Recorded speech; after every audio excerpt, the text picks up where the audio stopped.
নমস্কাৰ বন্ধুসকল, welcome to hour channel স্লেম এডু। আজি আপোনালোকলৈ লৈ আহিছোঁ প্ৰফিট এণ্ড লছৰ পাৰ্ট 2 ভিডিঅ'টো। যদি আপোনালোকে ভিডিঅ'টো চাই ভাল পায় তেনেহ'লে লাইক কৰিব আৰু ভিডিঅ'টো শ্বেয়াৰ কৰিবলৈ নাপাহৰিব।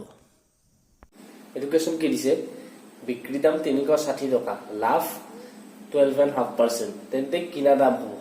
ঠিক আছে, লাভ দিছে 12.5%। 12.5% মানে কিমান ভাগ? 1/8 ভাগ। ঠিক আছে, এইটো কেনেকে পালো সেইটো যদি আপোনালোকে গম পোৱা নাই তেনেহ'লে আমাৰ পাৰ্চেন্টেজ চেপ্টাৰত এই গোটেইবোৰ পাৰ্চেন্টেজক কেনেকে ভাগলৈ নিব পাৰি সেইটো বস্তু দেখুওৱা হৈছে। তো আপোনালোকে আই বটনটোত ক্লিক কৰি এই ভিডিঅ'টো চাব পাৰে। মই কৈ দিছো কেনেকে পালো। মানে কি 12.25% মানে কি আমি জানো না 1/4।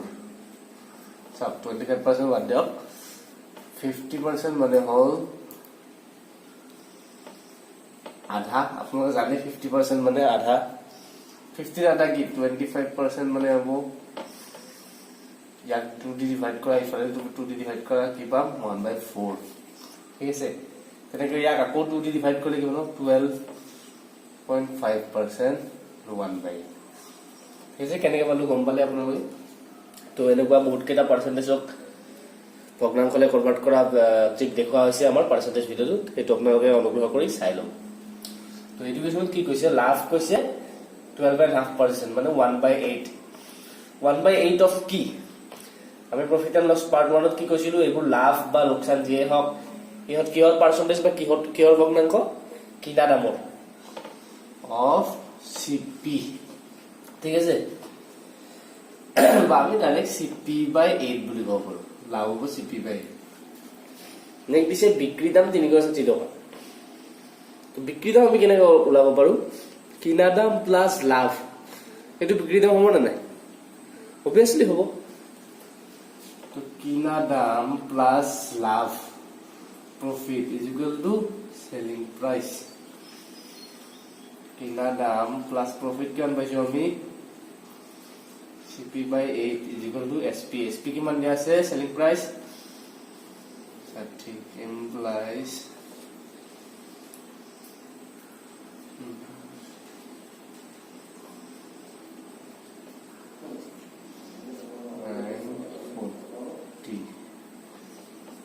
CP কিমান পাম? 8×4 320। 320 কোনটো হ'ব? অপচন সি হ'ব। এডুকেশ্যন কি কৈছে? যদি কিনা দাম ইছটো বিক্ৰী দাম 4:3 হয় তেন্তে লাভ বা লোকচান। ঠিক আছে, কিনা দাম ইছটো বিক্ৰী দাম ৰেচিঅ'টো দিয়া আছে আমাক। আমি ডাইৰেক্ট ল'ব পাৰো কিনা দাম 4 ইউনিট আৰু বিক্ৰী দাম 3 ইউনিট। ঠিক আছে, কিনা দাম বেছি নে বিক্ৰী দাম বেছি? কিনা দাম বেছি, তো কি হ'ব? লোকচান হৈ আছে। তো লছ কিমান হ'ব? 4 টকা মাইনাছ 3 টকা 1। লছটোতো ওলালো, কিন্তু অপশ্যন কেইটা কিহত দিয়া আছে? আমাৰ পাৰ্চেন্টেজত দিয়া আছে। পাৰ্চেন্টেজ লছ আমি কেনেকে ওলাইছিলো? লছ বা প্ৰফিট আমি কাৰ ওপৰত ওলাও? সদায় কিনা দামৰ ওপৰত। ঠিক আছে, তো আমি ফাৰ্ষ্ট পাৰ্টতো কৈছো লছ ডিভাইডেড বাই CP ইনটু 100। এইটো হ'ব এনসাৰ আমাৰ। যদি প্ৰফিটত লয় তেনেকে P/CP ইনটু 100 হ'ব। ঠিক আছে, লছে হওক বা প্ৰফিটে হওক সকলোবোৰ কিনা দামৰ ওপৰত ওলায় CP। ঠিক আছে, তো লছ কিমান 1, CP কিমান 4 ইনটু 100 কিমান হ'ব 25%। 25% লোকচান, অপচন সি। দিছে ৱাশ্বিং মেচিন এটা 18,000 টকাত বিক্ৰী কৰিলে 10% লোকচান হয়, 10% লাভ হ'বলৈ কিমান টকাত বিক্ৰী কৰিব লাগিব? পাৰ্ট 1ত আমি এনেকুৱা প্ৰব্লেমবোৰ কিনা দাম CP/X ধৰি কৰিছিলো, বা আমি CP100 ধৰিও কৰিব পাৰো। আপোনালোকে যিটো সহজ পায় সেইটো কৰিলেই হ'ল। ইয়াতে আমি CP100 ধৰি কেনেকে কৰে সেইটো চাওঁ। ঠিক আছে, ইয়াতে আমি আৰম্ভণিতে ধৰি ললো CP100। ঠিক আছে, আৰু যদি আমাৰ 10% আৰম্ভণিতে কি 10% লোকচান, 10% যদি লোকচান হ'ব লগা হয় তেতিয়াহ'লে SP কিমান হ'ব 90। আমি ডাইৰেক্ট লিখিব পাৰো ইয়াতে। ডাইৰেক্ট 10% লোকচান মানে 10 টকা, কাৰণ CP আমি লৈছো 100। তো 10% লোকচান হলে SP হ'ব ইমান। আৰু যদি 10% লাভ হ'বলৈ হয় এছপি কিমান হ'ব 110 টকা ঠিক আছে 100 ৰ কনসেপ্টটো এনেকুৱা ডাইৰেক্টলি 100 আমি সিপি 100 লম সো যিমান পাৰ্চেন্ট লোকসান বুলি কয় তেতিয়াহলে আমি কিমান পাৰ্চেন্ট কমাই দিম এছপি টো আৰু যিমান পাৰ্চেন্ট লাভ বুলি কয় সিমানে বঢ়াই দিম আমি এছপি টো ঠিক আছে তো এইটো আমি 10% লছৰ কেছ এইটো আৰু এইটো 10% প্ৰফিটৰ কেছ আমাক এটা দিয়া কি আছে সেইটো চাওক 18000 টকাত বিক্ৰী কৰিলে 10% লোকসান হয় তো আমাক এই ইয়াৰ ইকুইভ্যালেন্ট বস্তুটো দিয়া আছে তো 10% লোকসান হলে এটো দিয়া আছে আমাক 18000 বুলি ঠিক আছে 90 টো দিয়া আছে আমাক 18000 বুলি উলাব কোনটো লাগে আমি 10% লাভ হ'বলৈ কিমান টকাত বিক্ৰী কৰিব লাগিব তবে 110 ইউনিট তো আমি এইটো 110 টো উলাব লাগে ইয়াত বিক্ৰী কৰিলে 10% লাভ হ'ব ন তো আমাক এইটোৱে উলাব লাগে 90 যদিও 18000 হয় 110 কিমান হ'ব আমি এটা জিৰো কাটি দিম 9 মানে হ'ব 1800 1 মানে কিমান হ'ব 9 দি ডিভাইড কৰি যাওক 200 110 মানে কিমান হ'ব এতিয়া চাওক 200 into 110 22,000 ঠিক আছে 22,000 হ'ব आंसर অপচন বি আপোনালোকে চাওক x দৰিও কৰিব পাৰে সিপি খালি x দৰি কৰিব লাগিলে আমি কেনে কৰিলো হয় সিপি যদি x ললো হয় sp কিমান ললো হয় যদি ফৰ 10% লস আমি ললো হয় 0.9x কেনে কৰিছিল আপোনালোকে ফাৰ্স্ট ভিডিওটো চাই লব প্ৰফিট এণ্ড লছৰ পাৰ্ট 1 টো তাতে এনেকৈ কৰিছিল তো মনত আছে যিসকলে চাইছে আৰু 10% লাভ হয় sp কিমান লৈছিল আমি 1.1x ঠিক আছে 100 ললে কি x ললে এইটো কনসেপ্ট আৰু 100 ললে এনেকুৱা কনসেপ্ট যেটো সহজ পায় আপোনালোকে তেনেকৈ কৰিলে নেক্সট কি দিছে চাওক a আৰু b এ দুটা কলম একে দামত কিনিলে a কলমটো 10% লাভত আৰু b কলমটো 10% লোকসানত বিক্ৰী কৰিলে দুয়োৰে বিক্ৰী দামৰ পাৰ্থক্য যদি 60 টকা হয় কলমটোৰ কিনা দাম ঠিক আছে এইটো আমি সিপি 100 লৈ কৰো সিপি 100 হলে a কলমটো কেই টকাত বিক্ৰী কৰিব লাগিব এৰ কাৰণে sp কিমান হ'ব কাৰণ 10% লাভত বিক্ৰী কৰিছে sp for a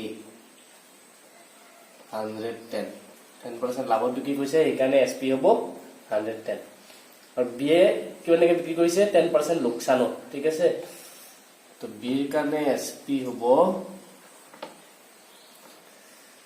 কিমান হ'ব cp 100 10% লোকসান 90 বিক্ৰী কৰিব লাগিব ঠিক আছে তো নেক্সট কি কৈছে দুয়োৰে বিক্ৰী দামৰ পাৰ্থক্য যদি 60 টকা হয় কলমটোৰ কিনা দাম আমাৰ ইয়াতে বিক্ৰী দামৰ পাৰ্থক্য কিমান হৈ আছে এই দুটা ডিফাৰেন্স কিমান হৈ আছে 110 - 90 20 ঠিক আছে তো 20 ডিফারেন্স হলে কিনা দাম ওলাব দিছে সিপি হৈছে 100 কিন্তু কোৱেশ্যনত কি দিয়া আছে দুয়োৰে বিক্ৰী দামৰ পাৰ্থক্য 60 টকা ঠিক আছে তো 200 টো কাৰ ইকুইভ্যালেন্ট 60 তোমাক ওলাব কি দিছে কলমটোৰ কিনা দাম সিপি 100 ওলাব দিছে তো 100 টো কাৰ ইকুইভ্যালেন্ট হ'ব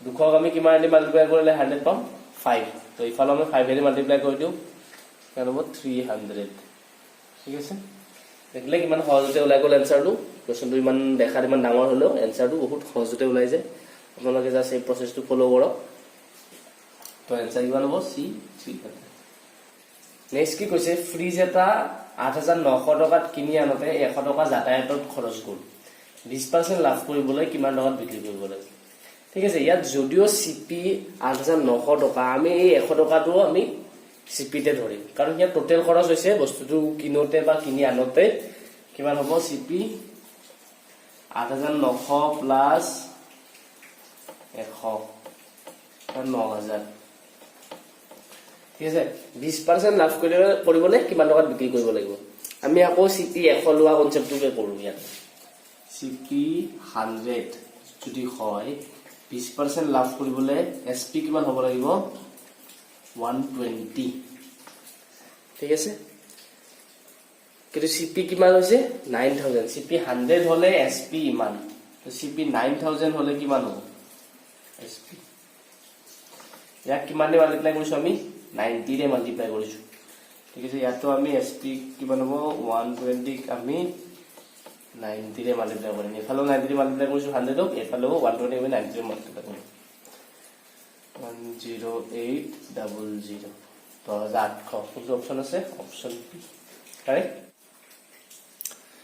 নেক্সট কোৱেশ্চনটো কৈছে 1200 টকাৰ মূল্যৰ বস্তু এটা এ বি 5% লোকসানত বিক্ৰী কৰিলে বি আকৌ সি 10% লোকসানত বিক্ৰী কৰি দিলে সি এই বস্তুটো কিমান টকাত কিনিলে ঠিক আছে আহক চাও কেনে কৰো 1200 টকাৰ মূল্যৰ বস্তু এটা এ বি 5% লোকসানত বিক্ৰী ধৰি লও আমি এ 100 টকাত কিনিছিলো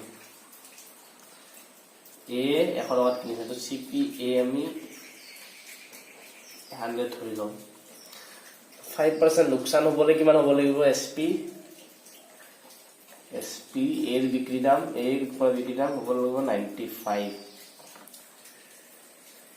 কিন্তু 1200 টকা মূল্যৰ বস্তু এটা কি আছে মূল্য মানে কি এ কিমান টকাত কিনিছিলে হেতু মূল্য বুজাইছে ঠিক আছে তো এটো 100 টো দিয়া আছে আমাক কার সমান 1200 ইকুইভ্যালেন্ট তো এটো আমি কিমান পাম এক কিমানে মাল্টিপ্লাই কৰিছো আমি 12 ৰে মাল্টিপ্লাই কৰিলে 1200 পাম তেনেকৈ ইয়াক আমি 12 ৰে মাল্টিপ্লাই কৰি দিম 95 into 12 কারণ 60 হাতে গল 6 12 9 গুণ 108 1140 ঠিক আছে তো এ বস্তুটো কিমান টকাত বিক্রি কৰিলে 1140 টকা ঠিক আছে এইটো এৰ কাৰণে হ'ব বেচা দাম কিন্তু বিৰ কাৰণে এটো কি কিনা দাম বি এ এটো বস্তু CP4B হ'ব 1140 ঠিক আছে বিৰ কাৰণে কিনা দাম হ'ব এৰ কাৰণে যেটো বেচা দাম হেতু হ'ব বিৰ কাৰণে কিনা দাম তো বি এ আকৌ কি কৰিছে 10% লোকসানত বিক্ৰী কৰি দিছে ঠিক আছে এবাৰ আমি আকৌ ধৰি লও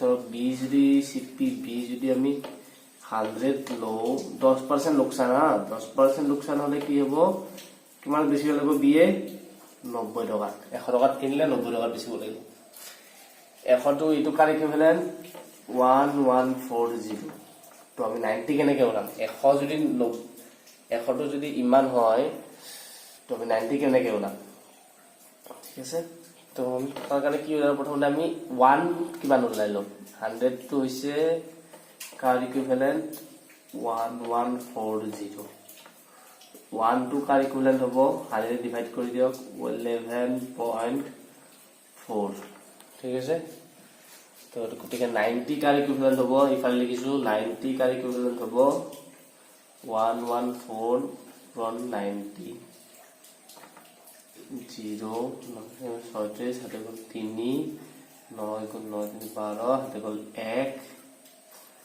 10 1026 পয়েন্ট এটা আছে এটো পয়েন্ট 1026 তো বিএ কিমান বেছিব লাগিব 1026 টকা ঠিক আছে আমাক সুধিছে কি সিএ বস্তুটো কিমান টকাত কিনিব তো বিএ যিমান টকাত বিক্ৰী কৰিব সিএ হিমান টকাতে নিকিনিব জানো তো বিৰ কাৰণে যেটো সেলিং প্ৰাইস এটো সিৰ কাৰণে হ'ব কস্ট প্ৰাইস কিনা দাম ঠিক আছে তো অপচন কোনটো কাৰেক্ট হ'ব 1026 অপচন সি তো আমি প্ৰফিট এণ্ড লছৰ পাৰ্ট 2 টো ইয়াত হেক কৰিলো আশা কৰিলো আমি এক্সামত আহিব পৰা গোটেই ধৰণৰ প্ৰবলেমবোৰ আমি কভাৰ কৰিছো তথাপি যদি আপোনালোকৰ কৰবাত প্ৰবলেম হয় তেতিয়া হলে কমেন্টত বা আপোনালোকে আমাৰ ফেসবুক পেজত জনাব পাৰে ঠিক আছে আজিলৈকে